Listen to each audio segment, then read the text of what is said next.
Hello, today we're going to have a look at how to retrieve a project with a CHR file. The CHR is the format used by Cedreo for projects similar to how Adobe uses PDF. If you lose internet connection in the process of saving your project, Cedreo will offer to save the CHR project file on your computer. Click your download folder for the CHR file. When your internet reconnects, go back to the project page.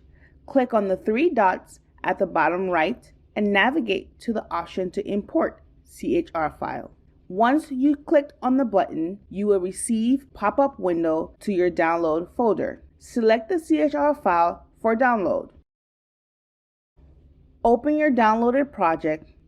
All your latest modifications should be present to continue.